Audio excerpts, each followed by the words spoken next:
Good evening and welcome to the Marion Minor Cook Athenaeum. My name is Shannon Miller and I'm one of the 2 Ath Fellows this year. When we speak of the world's crises or significant moments, be that wars, natural disasters, revolutions, or other things of that nature, we tend to speak in blindly gendered terms, defaulting to describing men's experiences and men's actions, whether we're talking about people or movements that we admire or detest. When Americans think of civil rights leaders who have held political office, for example, chances are they will think of Congressman John Lewis, who marched in Selma in 1965, before Congresswoman Shirley Chisholm, who was the first African-American woman to run for President of the United States in 1972. This matters not merely for the sake of equal representation in our political and historical consciousness. It matters because it paints a picture of the world that is sketched from a distinctly male perspective. When we look only at what makes a man join a group like the KKK or the Islamic State, we ignore the lessons that could be learned by examining why a woman would join those organizations, and did and do to this day. Our speaker tonight, Dr. Nimmi Gowrinathan, will explore this in her talk titled Understanding the Female Fighter, Extreme Marginalization. In her own words, Dr. Gowrinathan's work shines a light on the lived experiences of women in order to insert them into multiple discourses and dialogues, highlighting insights with the potential to shift perspectives and policies. Dr. Gowrinathan is an expert on gender and violence and the corrector of Deviarchy.com. She is currently a visiting research professor at the Colin Powell Center for Global and Civic Leadership at City College, New York, where she directs the Politics of Sexual Violence initiative. Dr. Gowrinathan is also collaborating with Vice Media on a documentary news series examining the experiences of women who have been militarized or politicized in various countries, including Sri Lanka, Nepal, Myanmar, Colombia, Ivory Coast, and the Democratic Republic of Congo. Her talk tonight is part of the Kuhn series in religious studies. As always, audio and visual recording are strictly prohibited. Please join me in welcoming Dr. Nimmi Gowrinathan to the Athenaeum.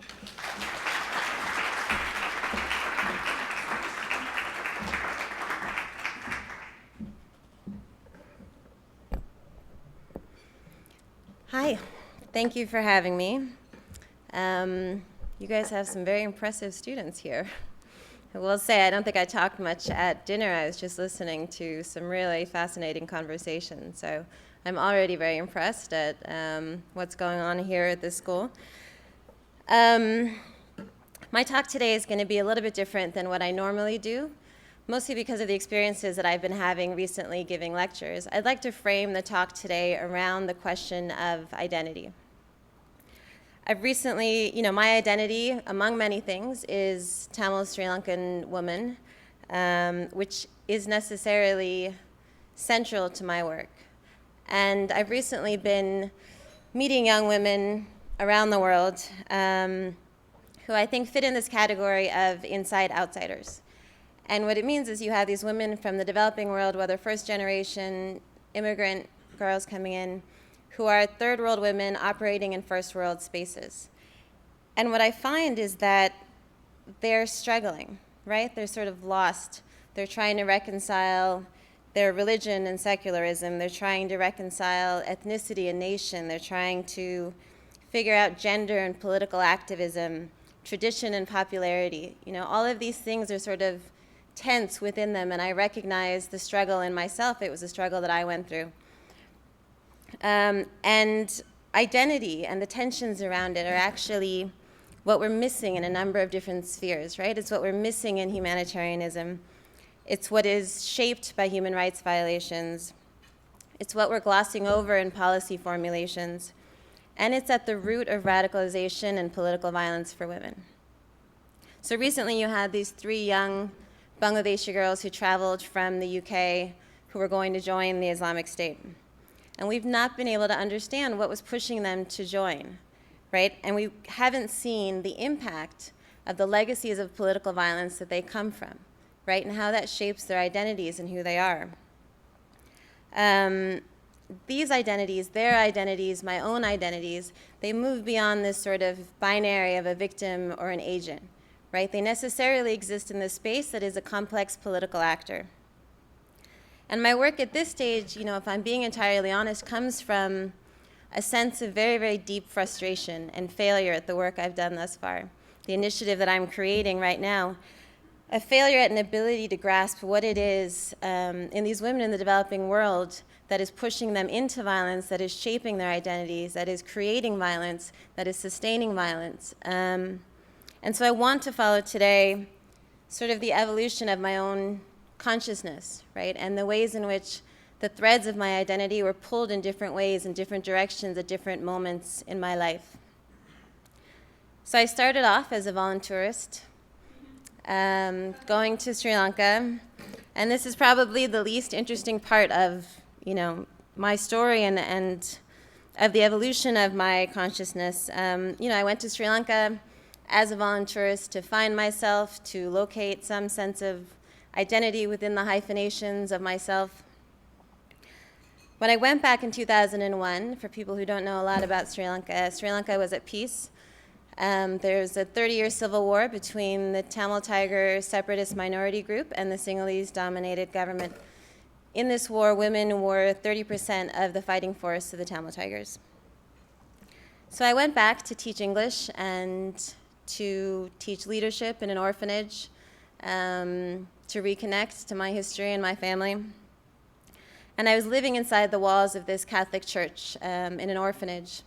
And I was certain that I was an atheist, and even more certain that I was a budding nationalist, right? And that the violence that was happening from the Tamil Tigers was necessary.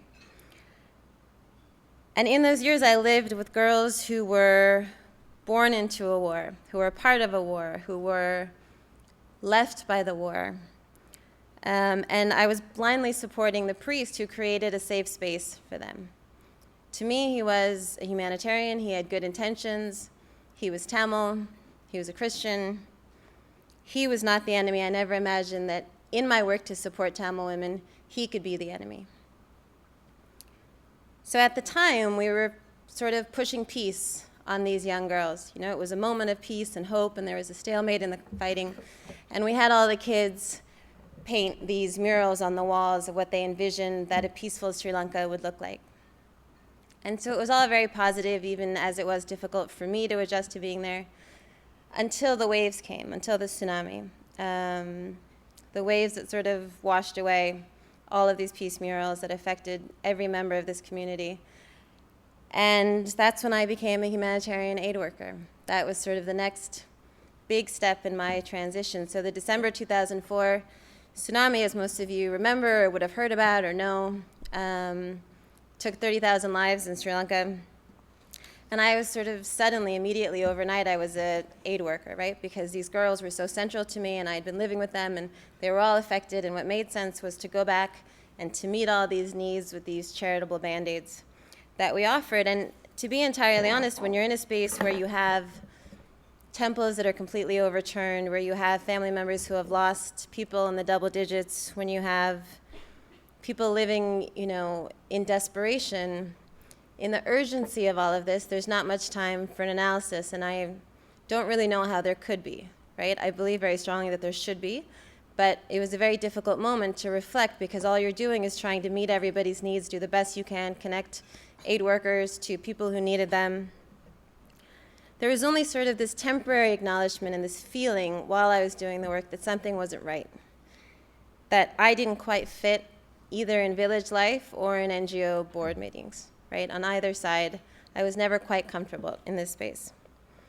So it was only years later that I could reflect on this work, that I could look back at what I had been doing for years and years and years. And by then I had gone to Pakistan, I had gone to India, I had worked in the Pakistan earthquake, I had worked in a number of disasters around the world, doing the same thing over and over and over again after a disaster. And I sort of think, in the study of suffering, there are these fads, that come and go, that shape the agenda. And right now, women's empowerment is it. That's the fad that we're in right now. And if you talk to people who are funding, if you talk to the State Department, if you talk to NGOs, everybody's looking for what they call a clean intervention, right? They want to enter into these women's lives in a way that's not messy, that's not difficult, that's not going to get them in any sort of political trouble. The problem with that is that what we end up doing is throwing chickens and cows at women around the world. And by chickens and cows, I mean sewing machines and bakeries and any form of sort of microfinance and livelihood that is essentially re-feminizing and very rarely offers them any economic independence at all. And I know because I gave these out. I gave out all these things to women around the developing world. And I would have these women, in the jungles in the Vani, which is the tiger-controlled area of Sri Lanka, and they would say, well, this big NGO came by, and because I was raped or because I was a widow, they gave me 3 chickens. And they said they'd come by tomorrow, and they would give me the feed, and they would give me the cages, but nobody ever came. And now I have 3 children to take care of, and 2 dead chickens because they can't survive in the jungle. And I'm afraid that this one living chicken is going to be the sign to the soldier that I told that I was raped. Right? So this chicken is more dangerous to me than it could ever be any good. And it sounds a bit glib, but I have actually done a preliminary study of how we approach women post-rape and post-conflict. A large majority is through livelihoods, through these types of mini livelihood schemes. When you're with the post-disaster context, one of the biggest things you're going to keep encountering is displacement, right? You're going to see women in refugee camps, and if you've ever been in a refugee camp, it is one of the most profoundly sad places in the entire world. It feels like where everything that's wrong with politics and the world comes, to land on these people who are sitting there for years and years, and they're usually not temporary. When we look at displacement and we look at women, most of the focus is looking at food and water and maternal health, all of which is important. But we don't recognize that displacement has a very clear political impact on women, right? When you're sitting in the hot sun and you're sitting there for days and days and days, or when you have to leave your kid to have a baby and leave them in the dust in this camp with nobody to watch them, and when the temporary camp becomes something that you're in for 10 years and you've got nothing to do and you spend most of your time just staring at the people around you, it will change how you think, right? It will change how you consider the context of your life, what's fair, what's unfair. And we sort of look for these big moments of state repression, right? We look for the mass killings and the war crimes and all this stuff. But we don't want to see that you don't need big moments for people to change how they think, to have a real impact on people, right? Sometimes just living in these camps completely altered these women from one year to the next.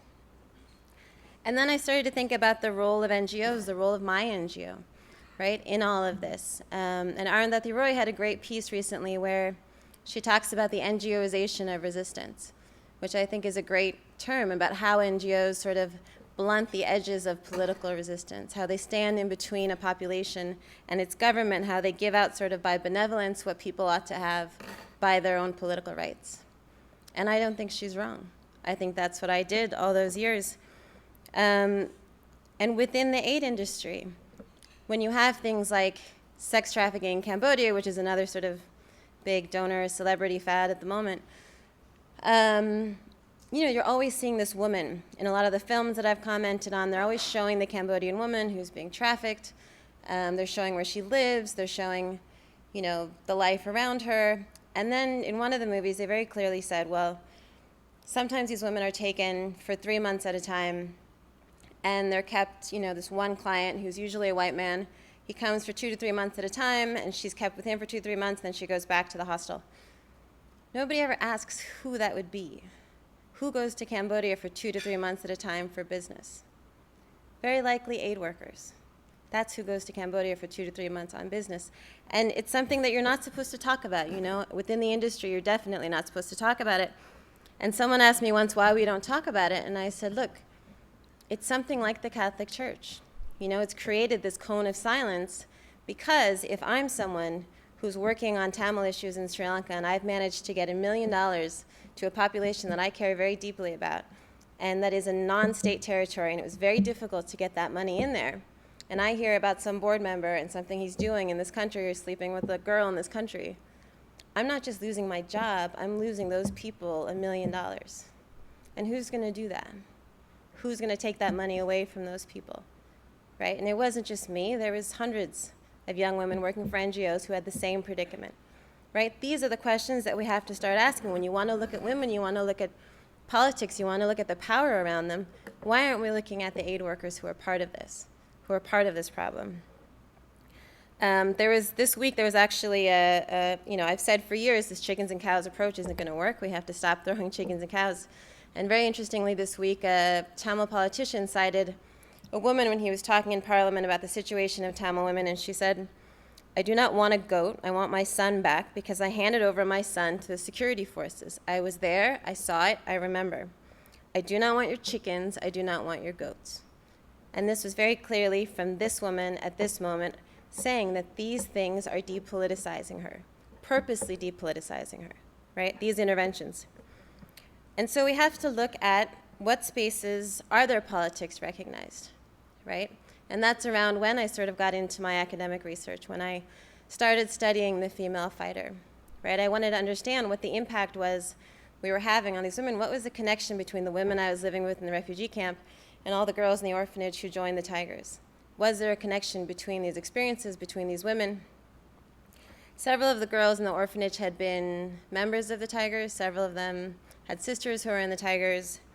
And as I sort of over the years learned Tamil, they learned English, and the stories came out about the context of their lives. And what happened is while I was in the PhD program, these stories sort of joined the narratives of refugees, of widows, of tsunami victims. And all of their stories sort of collectively challenged everything that I read in the first few years of my political science PhD. They just sort of lived in my head and kept saying that this doesn't make sense, what you're reading. It doesn't fit with everything that we've gone through. And everything I was reading seemed very irrelevant to this population. It just didn't make sense. And particularly the studies of why people fight, which I didn't know you're supposed to read as why men fight. Right? Because they'll say, why do people rebel? That's the name of the article. Why are people joining revolutionary movements? And then you look at the subject, population that they looked at, and it was largely men. There were very few studies that looked at women. And these were all operating on a few assumptions. The first is that women are more peaceful than men, right? And that is something that people don't say as much anymore, but it is still there. It's still underlying our moral outrage when we look at ISIS. Right, when we look at women joining these violent movements, that is what's underlining the outrage, that we believe that women fundamentally are more peaceful than men. In some cases, we believe that they're more democratic than men. That's another way of saying they're more peaceful than men. Right? It's better to have women in these positions because they're necessarily more democratic. And when we do consider women in the context of political violence, they're usually sort of pawns in a male patriarchal project, right? They're cannon fodder. They couldn't possibly have had their own reasons to be there. It's unfortunate what these terrible men are doing to these women. And sometimes I think when it's difficult to see women as violent, I've had people, on CNN and elsewhere being like, are you really saying women can be violent? And you want to ask them, have you ever met a woman? I mean, I don't know how to answer that, But where it gets difficult to explain women as violence, it's much easier sometimes to look at women who are supposed to be peaceful, right? If you look at someone like Aung San Suu Kyi, who was supposed to be this sort of model of peace, and we all looked to her for peace, and then subsequently she became the model of feminism because she was the model of peace, and we put all these things on her, which not necessarily her fault. But if you look at her politics, if you take her seriously as a politician, there is violence in her politics, right? The way that she has, whether overtly or implicitly, allowed the violence against the minority Rohingya community in Myanmar, that is a violence to her politics.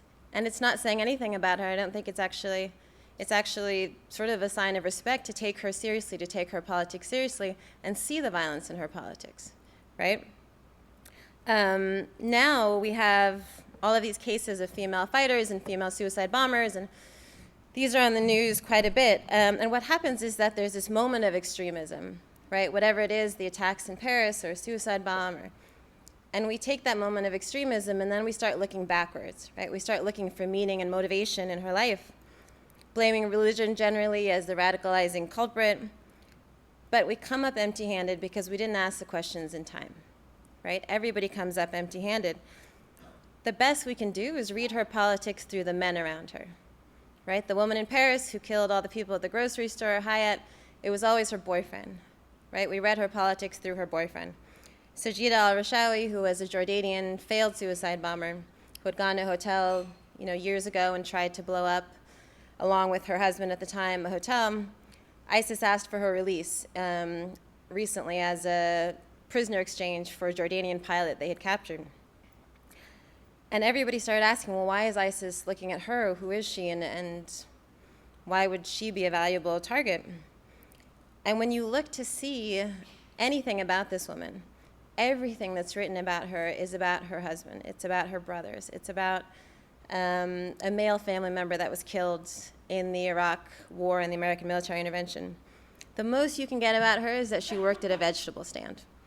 That is literally the only detail that you can get about this woman. And the bottom line is that nobody asked. Nobody asked her why she did it, right? Not in time, not way before this moment happened. Even if you look at the quote I just said, right? The guy who said, the parliamentarian who talked about the women and the goats and the chickens. I've been in rooms with this man. He is the most sexist man I have ever met in my entire life. But he is perfectly happy to draw the stories of women into his political agenda. Again, her politics are being expressed through him. I meet with Tamil men all the time, groups of Tamil men, talking about why women are not involved in politics, and they come up with all kinds of answers that put it not on them. She's not interested in politics, and she wants to take care of the kids, and we offered for her to come, and it's cultural, and after a while, hours of discussion with these men, I'll always be like, did you ask her? Because they'll look at me and they'll say, well, why aren't they coming? Why are the women not coming? I don't know. Maybe you should ask her what she feels about politics, what she thinks about politics. Women and violence, women's political violence, they've been 30% of movements for years and years, in Eritrea, in Sri Lanka, in Colombia, in all kinds of countries around the world. And so the question becomes, what happens when you ask? What happens when you actually see them? You see these women who are engaged in violence. What are the life histories of these women? The question of why did she do it, it comes up a lot. Why do women become female fighters?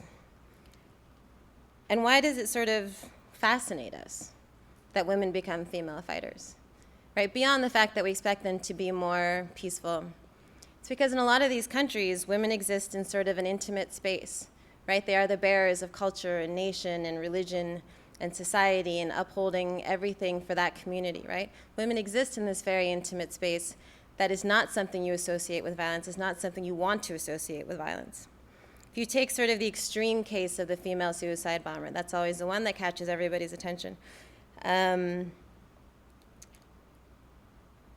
When I interviewed a number of women in the Tigers who were either had applied to be suicide bombers and weren't able to be, or who had knew somebody who was a suicide bomber, it always seemed strange to me that we made such a big deal about women suicide bombers, right? Because all of the women who I interviewed described their choice to join the Tigers as how they wanted to die, not how they chose to live. So your bigger problem is, why are there so many women around the world who are suicidal? How they die is how they die, whether it's an extreme moment or it's not an extreme moment.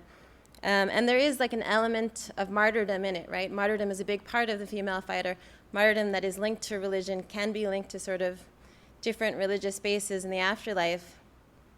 But even if you talk about martyrdom, even if you talk about religious aspects of it, it is allowing these women to have some meaning in their death, rather than to die meaninglessly in a war that they have no control over, right? So my own work looks at these life histories, the deep sort of life histories of these women. We look at a number of things, displacement and militarization and conflict, as being political acts, right? Now everybody says that rape is a political act, it is a tool of war, but we don't see it as having a political impact. Something cannot be a political act without having a political impact. And the political impact on women is necessarily going to be distinct than the political impact on men. So as I started to see the politics in these women, I was drawn to more overtly political spaces. How do we deal with the politics of these women? How do we engage in political spaces that can draw the politics out? And what you're immediately offered, I think what some of the students are talking about as well, is that the first place that you're offered is the policy world, right, or advocacy work. That is the space to engage in these questions, to talk about these questions. And in Sri Lanka, at that time, the war ended with this really sort of shock and awe campaign against the Tamil population. The Sri Lankan government kicked out all NGOs and journalists and the UN and just sort of bombed refugee camps and hospitals and safe zones. And The conservative estimates are somewhere around 100,000 civilian deaths within 6 months, and certainly war crimes, if not crimes against humanity.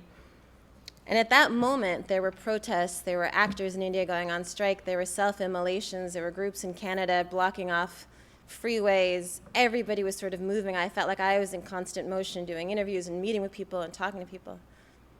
And then at the UN, everything stood still. I was the head of the Sri Lankan working group at the time, and we would sit around for hours in these meetings with concerned NGOs and talk about the wording of the letter that went to the special representative on something or the other. And everybody would be arguing about these words while thousands of people were dying a day. And in the end, nobody signed the letter. They didn't want to sign the letter because they didn't want to lose access to this population, and they didn't want to lose the funding that came with losing access to this population. This was a policy world I was supposed to be engaging in that was supposed to be concerned with the issues of women. The bottom line was China and Russia were going to block it in the Security Council. Nothing else that we did mattered.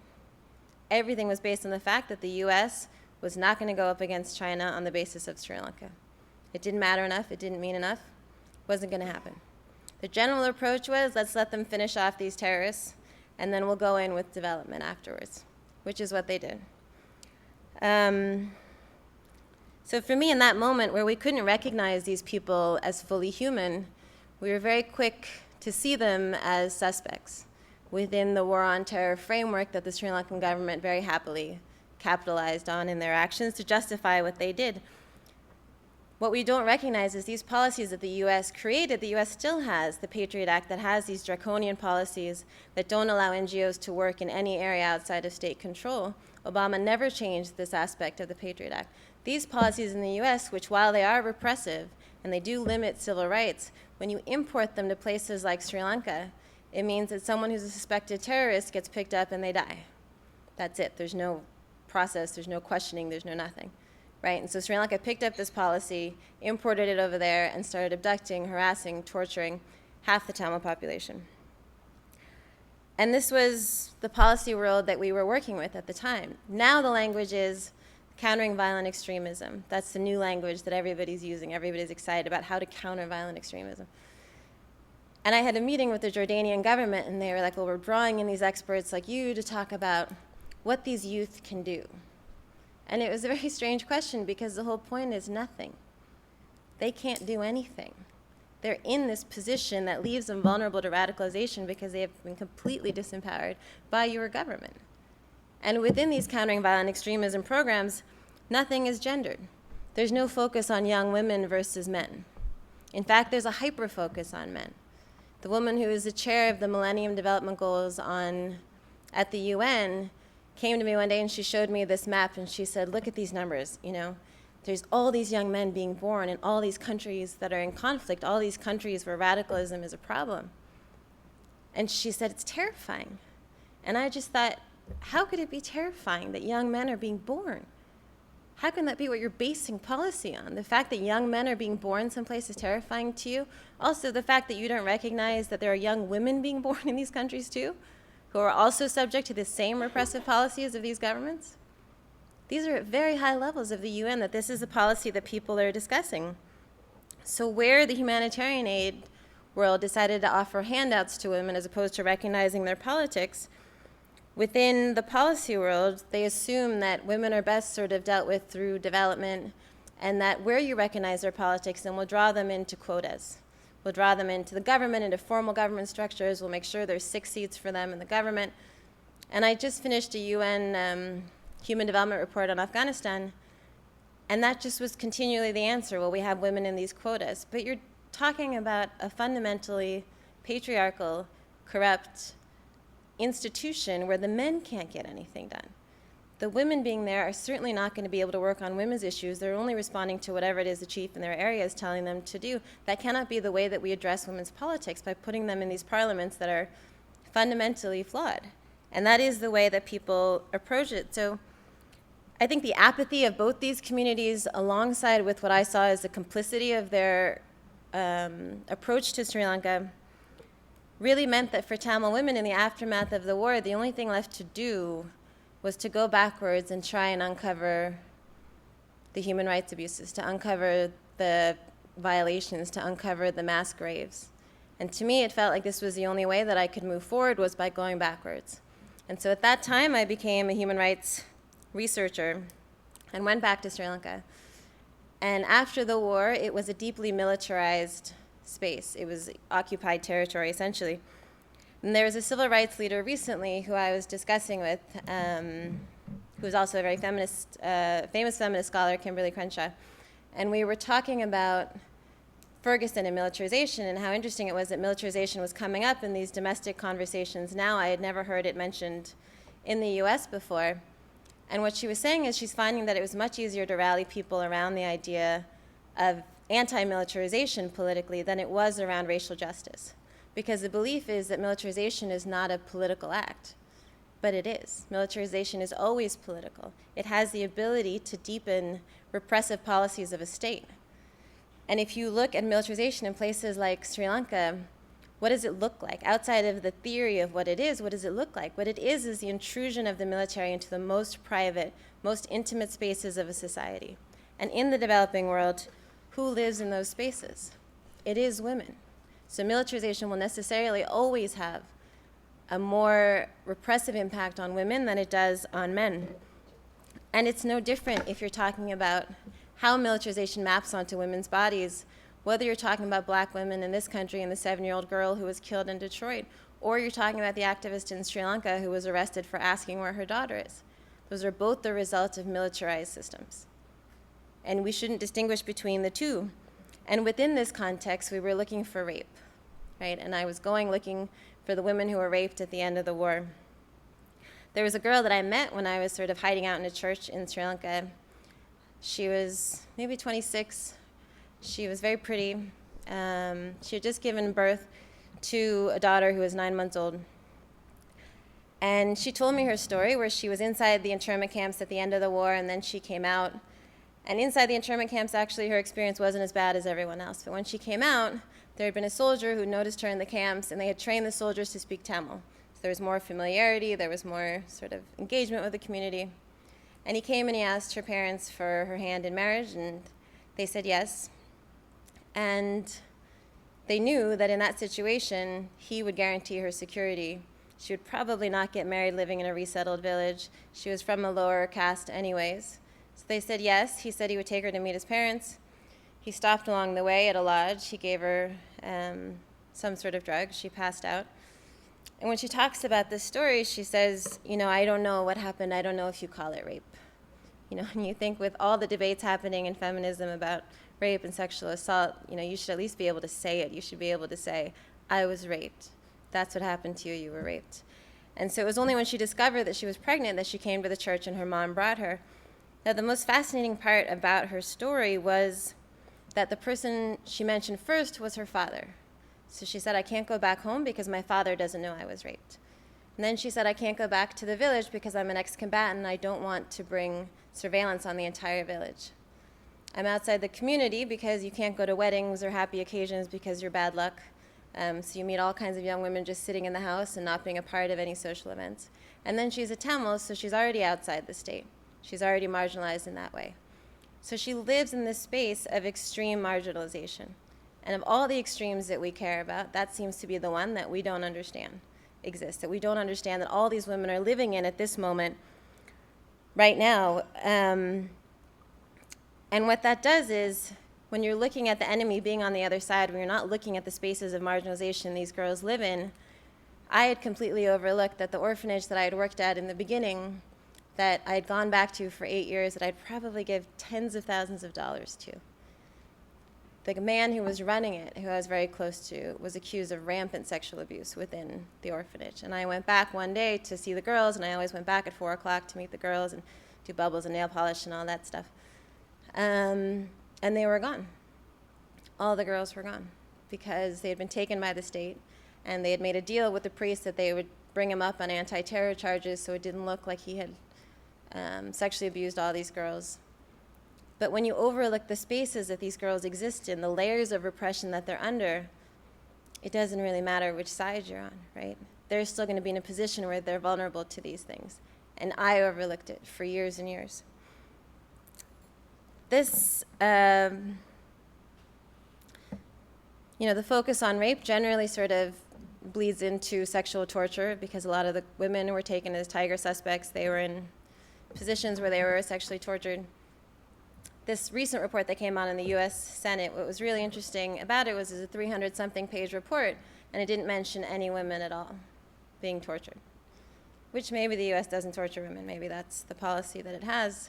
I don't entirely believe that, but maybe that's what it is. But we do know there is a subsequent report that listed all the countries that the U.S. allies with in this sort of network of terror. A number of them, Jordan, Sri Lanka, others, are well known to torture women. These things together, rape, torture, how they impact women, we're looking for them to be sad, or we're looking for them to be broken, or we're looking for them to be emotional. We're not looking for them to have a politics that shifted from this experience. And in the course of doing this work, one of the things that occurred to me was how horrible this intrusive search for information was. You go to this coffee shop in London and somebody tells you about someone who's a recent victim from Sri Lanka who was gang raped, and she comes to meet you in this coffee shop in London, and she's in this sari and this big coat, and you think, well, she's had to take the tube to come here, and now she's drinking this horrible cafe latte, and she's just been gang raped in a jungle. And because of my job, I have to ask her about the worst thing that's happened to her. Not only that, I have to find the details of the worst thing that's happened to her. And there was one woman once who had been sexually tortured, and she said to me at the end of an interview, she said, all of this, talking about it in the interviews and the journalist, this is torture. And it occurred to me that it's a horrible process, right? And why are we doing it? We're doing it because we're looking for justice. We're in this elusive search for justice for these women. But maybe it's not in the ICC. Maybe it's not outside the country. Maybe for some of these women, it's really just knowing whether their husband is dead, detained, or missing. They're in this state of constant, no information about their loved ones, right? Constantly believing they're dead one minute, believing they're alive another minute. And these are all the things that I think brought me to this stage of my work, going through this process, going through these various ways that my identity was pulled and being in between the third world and the first world. So when you look, I'll summarize, if you're looking at the female fighter, the question will always be, why do some join? Why do some not join? And we're always looking for a monolithic answer. Some of the women joined because they were in love and their boyfriend was in the movement. Some of them joined because they were mentally ill and they didn't have a sense of belonging in the community. Some of them joined because they needed a salary. Some of them joined ideologically, but if you're looking for the common thread amongst these women, if we can find one, it's generally state repression. It's generally some threat to their identity. When you look at the women of ISIS, everyone is surprised that women are fighting in a movement that is repressive to women. Women have always fought in movements that are repressive to women, because you're not going to die from being a woman in Sri Lanka. You're not necessarily going to die from being a Sunni woman in Iraq. You will die for being a Sunni. You will die for being a Tamil. So women are not always fighting for women's rights. They choose which fight to fight when they're fighting for their lives, right? As anybody would. And the threat to the identity is real, even if there is propaganda. Those threats to their identity are generally real. By denying their political agency, sometimes we apply this pure feminist lens, right? Why were they not fighting for women's rights? Why was it not a feminist movement? We've even created, the way we did a good Muslim and a bad Muslim, we've created a good female fighter and a bad female fighter now.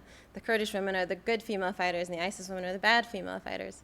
There's this article in the New York Times that women in Kurdistan are fighting sexism and ISIS. No, they're not. They're fighting for Kurdistan. That's what they have always been fighting for. That's what they will tell you. I've met these women. They said they won't stop fighting until there is a Kurdistan. And, one of the things that I wrote about recently with my husband, who's here, was this idea of recruitment, right? You're looking at these women in ISIS, and you're saying, well, this woman in Colorado who joined because of social media, and the 3 Bangladeshi girls in the UK are joining for the same reason. But these are completely different reasons. The recruitment literature looks at how women are pushed and pulled into movements, right? And we're just looking at the pull. We're looking at how ISIS pulls them in. How do they use social media? Social media is not a social movement. It has no ask other than a hashtag. Social movement asks for a sacrifice. ISIS is asking you to sacrifice your life. But they look at the pull. They don't look at the push factors. What was pushing these girls to join? How did they have the legacy of political violence that changed how they thought about things. This information they were getting over the internet, it wasn't just from ISIS. They were hearing about Syrian women in refugee camps. They were hearing about bombings. They were hearing about American military campaigns. And it affected them in different ways. So you have to look at race in recruitment. That becomes critical. When you're looking at, I was talking to my husband the other day, and he said, we were both speaking at CEU, and he said, do you think that maybe we've become too cynical? And I was like, maybe we've become too cynical. But when you're talking to younger people, you don't want to be that cynical, So I think it's important to identify the barriers to women's political action and then figure out ways around it. The point is that when you miss women's political identities, you overlook the politics that are sustaining war, right? Individual politics that sustain war. There are barriers to women's engagement. There are a number of barriers to women's engagement in politics, right? One, there's going to be a cultural backlash. A lot of the women in the Tigers, a priest would say, now, well, see, this is what happens when women join politics. They get raped and all these things happen. They shouldn't be involved in politics. There's a conservative backlash. There's surveillance, surveillance in the US, surveillance in Sri Lanka. Not all that different. We have 3D printable drones here. There, everything is tapped, right? The surveillance necessarily is going to break the ties that allow for political mobilization. Everybody is scared of each other. Everybody is afraid of family members. A Sri Lankan soldier will brag and say, well, we know what people eat for lunch. So you're breaking the ties of community necessary for political mobilization that allow women to engage in political mobilization. In the US, we had the homegrown radicalization program that looked at women and mapped where women went to cafes in New York and where they ate and what they did because they were keys to the pattern of life of the man that they were with. In the end, what you're talking about, whether it's a hijab or a hoodie or a dot on her forehead, the state is asking you to sacrifice your identity for security. That's the same position that women are in all around the world. And I think you overcome these barriers by starting to look at the language that we use of empowerment, of capacity building, of victim or survivor, that they use now. Empowerment means the transfer of power. That means that this woman has no power. That means that you are giving her power. It also means nothing now, because every NGO uses it to describe everything. When one word describes everything, it can't mean anything, right? How do we get rid of this language? How do you rethink political power? They just had the UN Commission on the Status of Women, and all these young women from around the world came, and they were all excited to be a part of this. And they were so disillusioned, and they were so disempowered. They said, the more I hear NGOs talking about female empowerment, the more I feel disempowered. And they were able to see race at the UN. They weren't able to separate. It's an intersectional generation, right? All of these things are living within you every day and shape your experiences. There was a Nordic police women's force that said, well, we don't have these problems in the Nordic states, but we're working on it for other countries. There was a psychiatrist who said, well, diversity is not always pretty. It's often dark and ugly and very messy. And where the older generation said nothing, the younger girls right away said, well, this is racist. This is ridiculous. You cannot say things like this at the UN. And you have to start to build outside of these institutions. We can't teach people that the UN is the only place to mobilize, right? There should be informal spaces of power, community development councils, local provincial councils where women are engaged. And I'll sort of end by saying that Kimberly Crenshaw recently read through one of my essays, and I had the great privilege of working with her on my writing, and it was this essay I'd been working on for years that is out now, and it was about all my experiences in Sri Lanka. And she said, well, it's beautiful and it's moving and, it's like a movie scene. And then she said, and I had the complete opposite reaction. She said, I want you to squander the emotional capital that you've built up and build up some political capital, because we're no longer asking for political action, particularly with women. We've gotten used to pulling on people's heartstrings, and that's the way that we approach it. And you will get less people following you, but you have to have a political ask, right? And this is how you build alliances. There's members of the Tamil community who pay hundreds of thousands of dollars to go to a senator to have a dinner, and he comes to dinner and he says, what's Sri Lanka? Hundreds of thousands of dollars. Those are the politics that we're engaging in. Whereas if I sit and talk to one of the leading black feminists, I don't have to explain to her the struggle. She gets it. It's just a part of how she thinks about the world, right? And I'm not paying anything to do that. These are the movements that we have to be building that now make the struggle, honestly, less lonely. If you're working on Tamil women in Sri Lanka, nobody cares about that. But if you're able to work with all these other women working on all these other struggles, the most impactful thing I did recently was to have a panel at the UN with Kimberly Crenshaw's Black Girls Matter, with the Dalit caste movement and a woman who was being active for that, with my work on the Tamil women in Sri Lanka, with the People's Assembly groups from the South. And in all 4 of our conversations, we talked about the role of state violence on women. There's different contexts, there's different experiences, and you don't want to take that away from what these women have gone through. But when you can see the through line of repression and violence and militarization and the positioning of women in the space of extreme marginalization, that's where you build action from, when you can see that through line between all that. So this recent documentary, India's Daughter, that was banned by India, that was about the gang rape of a girl in India, Jyoti Pandey, talks about her story. And there was Sajid al-Rashawi, the suicide bomber, who also died a few weeks ago. Jordan finally executed her. But Jyoti wasn't just a rape victim. She talked about poverty. She talked about healthcare. She had very clear politics that we didn't want to see. We just wanted to see her as a rape victim. Sajid al-Rashawi, people say that she wanted to set off the bomb because of her husband. She married him 2 days before she went into that hotel. It's very likely that he was her vehicle, her midwife, to political agency and not the other way around. But these are questions we didn't ask these women, and it's too late to ask them because they're both dead now. But as these 3 Bangladeshi girls settled into life in ISIS, we shouldn't just ask what pulled them there, but what pushed them into the movement. Why they did it can't be understood without understanding who they are, what their politics are, what they believe in, and you're not going to find that in a Twitter feed. So I'll end there and take questions.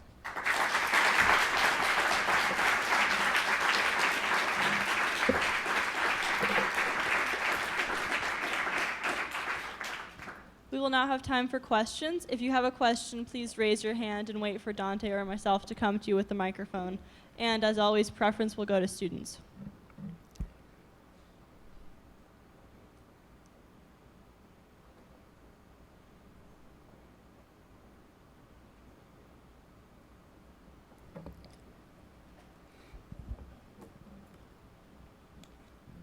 Hi, thank you so much for your talk. In approaching, I guess, the next steps, I feel that as a man, it's difficult for me to insert myself into the situation because, I have certain background, certain privileges and whatnot that would necessarily prevent me from understanding is the wrong word, from being in the right shoes. So I'm wondering how, I guess, allies can be involved in this sort of thing, in stepping forward and in approaching situations like this in the correct frame, if that makes any sense. I'm sorry. Yeah. No, it does. And it's a big question right now, how to involve men in the movement. It's something that a lot of people are asking. I sometimes think, and this could just be my own frustration, that when you're dealing with the older generation of men from very conservative cultures, with Tamil men, it sort of feels like you're banging your head against the wall, that you're really not getting anywhere, even with my own father sometimes when he reads my work. Why are you talking about this? You shouldn't talk about these things. And when you look at the older men who were pictured in India's Daughter, the things that they say, you just sort of feel like, I don't know what to do with that. That a woman is a flower and a man is a thorn, and that's how it should be. And it's actually the younger generation. I think that there's a very important role for them to play. One of the reasons she mentioned that I was working on this Vice News documentary is not because I know a whole lot about hipster stuff or documentaries or even media, but because they reach 20 million young people with their work, right? And I think ending sexual violence is a lot about shifting attitudes. And if you can reach 20 million young people and young men and shift their attitudes through documentary film, through writing, then that's going to have a powerful impact. My fear is that a lot of the focus on the funding side has gone towards men and sexual violence. A lot of people, when I was working on this new initiative on the politics of sexual violence, they said, well, why aren't you including men? Why aren't you including men? Because as these fads go, now the funding has shifted towards men's engagement in sexual violence. I've met plenty of men who have been raped, plenty of men who have been tortured sexually. It is an issue affecting men. I don't think anybody would say that it's not. but they are fundamentally distinct analytical categories, right? I can't just look at men and women together. Men are largely being raped in detention centers. They're largely being raped in very specific contexts. Women are usually in these mass sort of village things. And so my fear is that while you're including men is important, particularly on the, issue side, as one of the issues we should be thinking about, that men also should be thinking about, we can't have it enter into the discussion in a way that's like, well, the women's question's been dealt with, so let's move on to men. And that's largely sort of what's happening on the funding side, which is terrifying. But I think, already this generation, men are coming out conscious in a way that, I haven't seen before. The gender is shifting in a way. My husband's campus is Vassar College. Gender there has become something that is so far from binary that everybody's constantly thinking about gender and what it means and what these categories are. And my son is 4 years old, and he's already growing up in a space that there is not really a he and she pronoun, and it's all getting very complicated. So I think it's already in you that from younger men, it just comes from a place of political consciousness. If you have a consciousness about race, about gender, about social justice, you will naturally start to, center gender in that because you have to.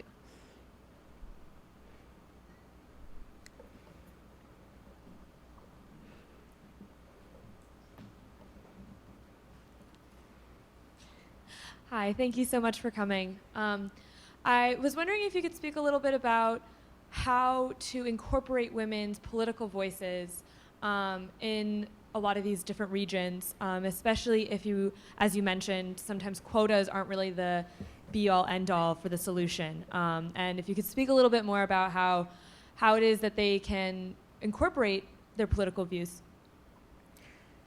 The new project that I'm doing is called The Politics of Sexual Violence, and what it hopes to do is to look, it's a 3-year study looking at the political impact of rape on women. Now, when you took this to donors, it was always very difficult because you're critiquing this chickens and cows approach, the sewing machine approach, and the thing with the sewing machine is that at the end of the program, you can show the donors 6 little baby dresses that they made, and you can show progress, and then that necessarily is women's empowerment and liberation and all of that. When you suggest the idea that you want to talk about women's politics, it gets very scary for people because the word politics, they don't know what that means. So is she going to go and join some group that's not allied with the U.S. and therefore is not supported by this foundation? But I think you have to break that word down. I think you can't just say politics because even for women in the third world, they don't understand it as such. It's in the conversations that I have with female fighters, they don't say, well, I was raped and then I became a nationalist. In the course of life histories, in the course of in-depth research, qualitative research, you're able to see the spaces where they rethink justice, where they rethink revenge, they rethink equality, and that is politics, whether or not they articulate it as such. For me, I think the point we have to start from is in a lot of these communities, it's very dangerous for women to talk about politics.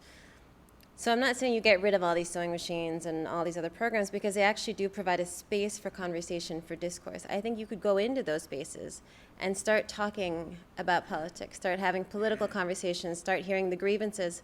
And when you do, these women are not just going to talk about rape. They're going to talk about militarization. They're going to talk about separatism. They're going to talk about disappearances. They're going to talk about fuel prices, everything affecting their lives. And then I think the shape that that mobilization takes, once you begin the discourse, once you create spaces for that discourse, that is something that you actually have to cede control of. I think it goes in the direction that it goes, and you can't have any control over. And it's a lot of what people in the UN and other women's groups will always say, well, we're at Angelina Jolie's really horrible conference on sexual violence that I went to. You walk around her marketplace of buying things to end sexual violence, and every single group will say, well, we're uplifting women's voices, and we're uplifting women's voices, it's women's voices. You are, but it's your conversation. It's as if there is a line that says sort of insert African voice here, and that is how they're representing it. The point is to be able to create a space where we hear their conversations and allow those to happen as they do, whether you agree with it or not.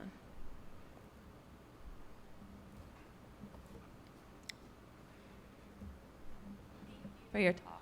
I have 2 questions, both regarding your focus on language and the term empowerment. Mm-hmm. So first, I'm definitely guilty of using it all the time to mean many things, and I'm curious what your suggestions would be for better terms or more specific ways of using it. And then secondly, in terms of what you said about empowerment representing a transfer of power. I guess it seems like that almost epitomizes the fear people have, especially of radical feminism, right? That giving power to one group means taking it from another. And I'm curious if you think that's true, or whether or not it's possible to empower one group without actually minimalizing the power of another set. It's a good question. I think we don't know what comes after empowerment, but if I was a donor, right, if I was the Gates Foundation and I gave you $1 million and you came back to me and you said, well, I use this for women's empowerment, and Gates said, great, here's another $1 million. As a donor, I would want to get rid of that word, because then the person who spent your money would have to come back to you and say, this is how I shifted the power dynamics around this woman's life. This is how I engaged in the politics that would shift power around her life. This is how I saw all the layers of repression that she was under in order to draw her from extreme marginalization back to mainstream society. Sewing machines don't do that, right? But this is how we thought about all these things. Maybe we didn't do it perfectly, but this is how we understood the politics of her life. You would have to come back with a real answer. You couldn't just use empowerment, right, to cover up everything. I think it could be any number of words. It should be any number of words. You should be able to say, well, you know, we address the cultural stigma by, you know, having conversations with men. We addressed all of these things holistically to get to this woman, right? In terms of the radical feminism and taking power away, in a recent talk, someone asked me about this sort of clash between first and third world feminists. And in New York, you feel it very centrally, right? Because the scholars are all there and the activists are all there, and so you hear this sort of infighting between all these different groups. I actually think the tension is unnecessary. I think it's in some ways people have gotten entrenched in these positions where they feel that you cannot work together as white feminists and third world feminists. But it is important to recognize that it's not really like a bridge that goes like this, right? It is necessarily one that is slanted. There's white feminism and there's third world feminism, right? And there are different positions of power already. They have different levels of influence already. You can only really work together once those are shifted, right? Once those are corrected, once we're engaging in the same way in both conversations. I think we're very quick to look at the aid industry and we're saying, well, there's signs of colonialism here, and we look for colonialism, and we look for signs of neo-colonialism, but we don't want to look at the aid industry and say, what's the feminist ideology underlying the approach to our work? It is a white feminist ideology that is underlying the approach to our work to Afghanistan. And when you think about the billions of dollars that are based on one particular feminist ideology, then you see the power dynamics, right? You see how they need to be shifted. So I don't think it's necessarily taking power away from one group or another. I think you have to figure out, you know, how to shift the structures around these things in a way, the conversations, that makes it an equal playing field. And then you can have a real engagement that doesn't necessarily pull power from different places. Thank you so much for your talk. So I don't have a really clearly formulated question, but you've touched on a lot about aid and the big kind of money aspect of aid, and in your example of the documentary about the Cambodian sex worker, right, and who's that person who's there for 2 to 3 months, it's the aid worker, and how to expose that sort of thing, but how funding is so huge and you need funding, and that given these power structures of the UN and of NGOs, I'm just wondering kind of how, what is the fight against some of the problems in NGOs and in how bureaucratic and problematic the UN is, but how do you kind of fight against that and be more true to actually listening to women's political voices but not lose the funding that you get from relying on these traditional narratives and playing into, oh, the sewing machine, kind of check that box to get that money? How can we possibly reconcile these things to get funding but actually have meaningful work? Mm-hmm. With the UN, I'd have to be entirely honest and say I don't know, because I tried and I lost half my contract, so I don't know. I mean, I know that there have been a number of us who have critiqued the UN for years, who have tried to been around it, and then eventually, taken a contract at a very high level and figured, well, at this level, I should be able to say what I want to say. And I was writing the UN Human Development Report, which was for the first time going to be from a gendered perspective, so it was sort of an exciting thing to be able to write something from a gendered perspective. And it was entirely reliant on Afghani women scholars, and the framing of the report was a feminist imperial framing of, I don't think you can understand development in Afghanistan without understanding feminist imperialism and how it operated in the past 10 years. And that was something that ideologically the UN wouldn't stand behind. So, I wouldn't take it out of the report, and I lost that contract. So the UN, I don't know. I think that a lot of us are sort of in a position, a number of colleagues of mine have gone into the UN for high-level 6-month contracts and not been able to talk about human rights as the human rights head of Myanmar, not been able to talk about women's rights as a gender expert. So UN is a very frustrating place, and I don't know how to get through all those layers. I really don't. In the NGO community, I think, the question of reform is very difficult for the NGO community to get to, whether it's financial reform, whether it's board reform, any of these things. This particularly, though, is a question that when you raise it, it's like you're talking about Oprah or something. I mean, everybody is just sort of like, no, you can't talk about this. This is not something that you can talk about. But I think there's a growing consciousness about it. There's new studies of intervention. It's a growing field, the critique of intervention. There's a very good book by a colleague of ours, Severine Atisser, called Peaceland, and she looks at the social habits of aid workers and how they're sort of peacekeepers in particular, and how they're taught to roll up their windows and go to certain bars and keep this distance from the local community, which necessarily limits their ability to be effective peacekeepers, right? And the one debate we had is that I felt that she didn't talk about the sexual politics of it in the book enough, right? And she included bits of it later after my review. But the argument was that these lines had to be maintained because of neutrality, right? You can't have a local person working there because they're going to have kinship ties, they're going to have some ties to these communities, they might give more money to them. I mean, I think if a UN worker is sleeping with a woman in a village, he's going to have some kinship ties.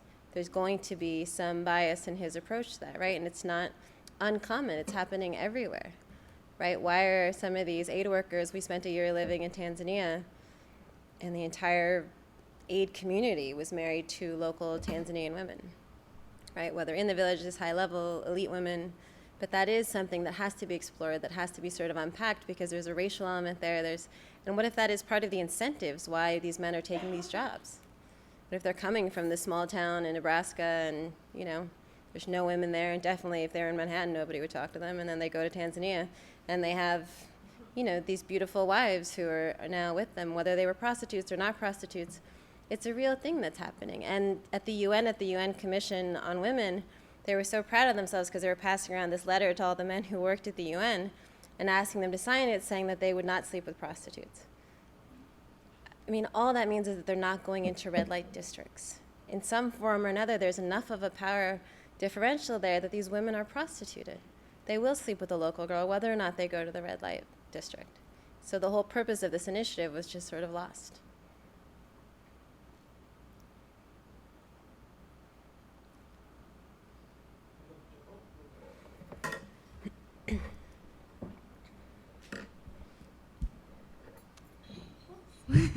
Thank you for this talk. It was very, very fascinating.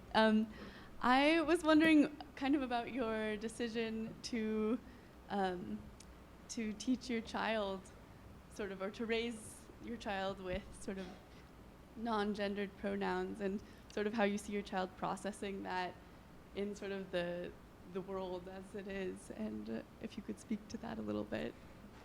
I can't say that we're doing it overtly. I think whether you want to or not, at the early years, 2, 3, 4 years old, they're divided into these sort of cars and trucks and Barbie and princess categories that are very difficult to shake, even with the most sort of radical lefty parents. What I do know is the conversations amongst his age, at the age of 4, are already very complicated. They're already thinking about gender in new ways. He has one of his best friends is a little girl who's the daughter of 2 novelists in Mexico, and the 3 of them they were 3 years old. They were sitting in the back seat, his friend who's a little boy and his friend who's a little girl, and we were going to see a dinosaur play. And he turns to her and he said, "Maya, will you marry me?" And she said, "Yeah, okay." And then he said, "Okay, either you or my other friend." And so Rama, who was the boy next to him, looked at him and said, "Am I your other friend?" And he goes, "No, you're not a girl." And Maya turned to him and she goes, "Che, love is love." And I just thought, I was like, they were 3 years old, and this is the conversation that they were having. So I don't know that we've raised him as such, but we've taught him to, he's been around a very close friend of mine who is transgendered, and exposed him to enough ideas where gender becomes one of these things that you can question.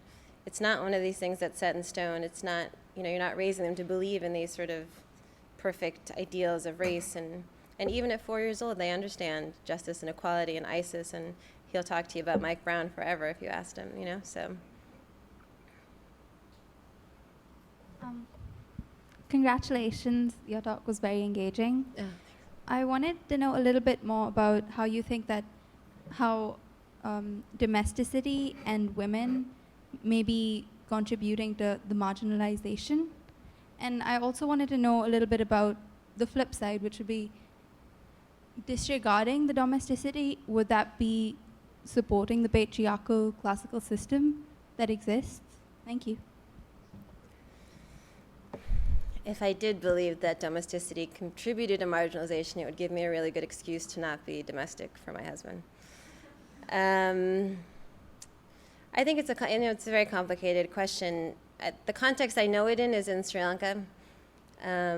Being able to see my mother, who was the head of neurology at a major hospital in LA, who was constantly thinking about politics, engaged in politics, her family had come from a big political party, was always reading about it. When we went to Tamil parties, she would sort of go off to the kitchen and be with the other aunties and talking about saris and cooking, none of which she had any interest in.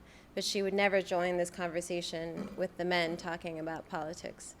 And there was a sort of domestic aspect to what she felt like she had to fulfill in those spaces. On a regular day, she's the head of neurology at a major hospital. But in those spaces, it automatically became sort of oil and water, right? That these spaces separated. And even when they had invited me once to Boston to address the Tamil community about women getting involved, the women were in the kitchen, literally, while I was giving the talk. So at some point in the talk, I stopped and I said, you're just going to have to bring the women out here. Why are you asking me to speak about this if it's all men in the room? This doesn't make any sense, right? So I think that domesticity is something that is almost like women's politics. That's your choice, what level you engage in that sort of sphere. It shouldn't in any way contribute to marginalization. I think there's a way to engage in both that makes it perfectly acceptable. And if you talk to a number of female fighters, they'll say that they believe that women belong in the home, which is sort of a shocking answer. If you talk to, there's female fighters who I met who are walking around in boots and have their hats and fatigues on, and they're putting up these signs in Sri Lanka about what women should wear and how you should sit sideways on a bicycle and how you should wear a hat so you don't get dark. And they're putting up these signs as female fighters, and you're sort of struck at this, how this could possibly be reconciled.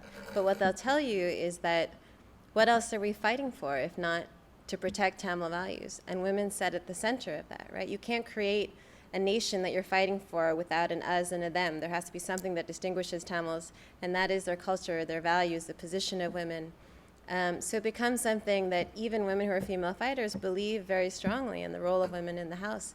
And I think that's entirely their prerogative. What's happened is that has become an assumption to depoliticize them. The space that they operate, the private space, right? Politics is public, kitchen and the home is a private space. The public space has become dominated by men, and that's necessarily the political space. The private space has become dominated by women. There should be an ability to move between those quite easily, even if you really are better in the kitchen and not me.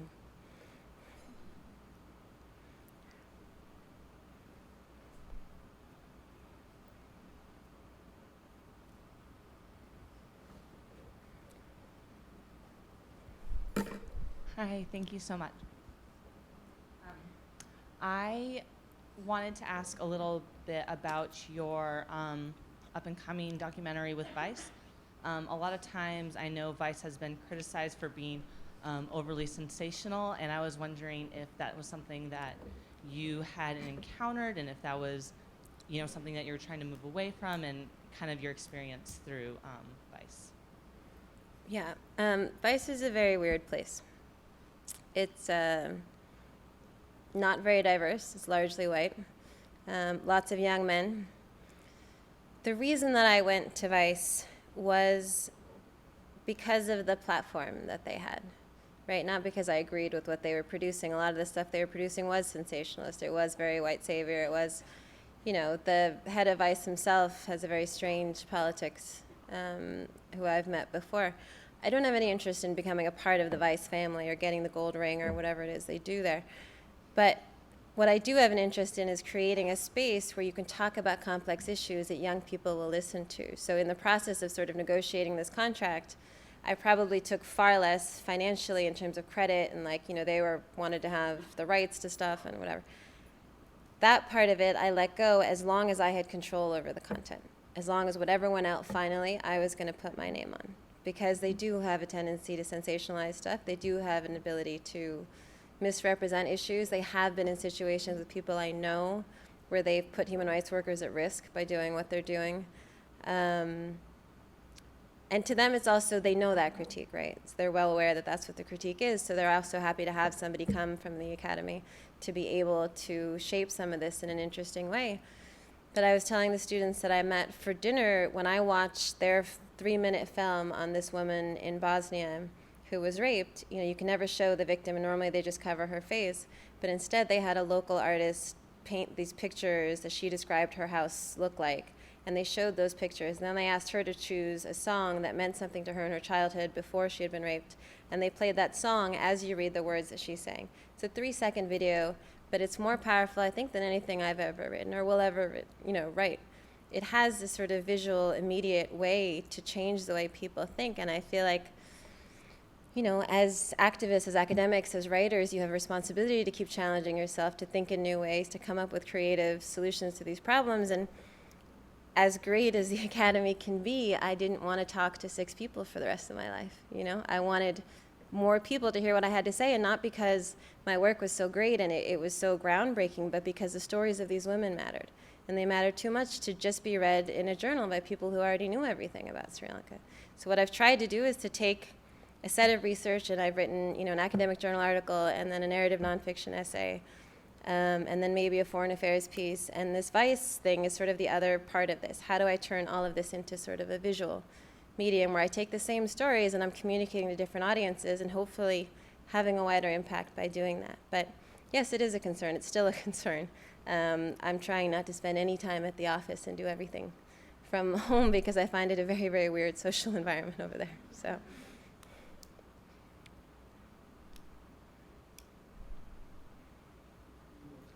More question?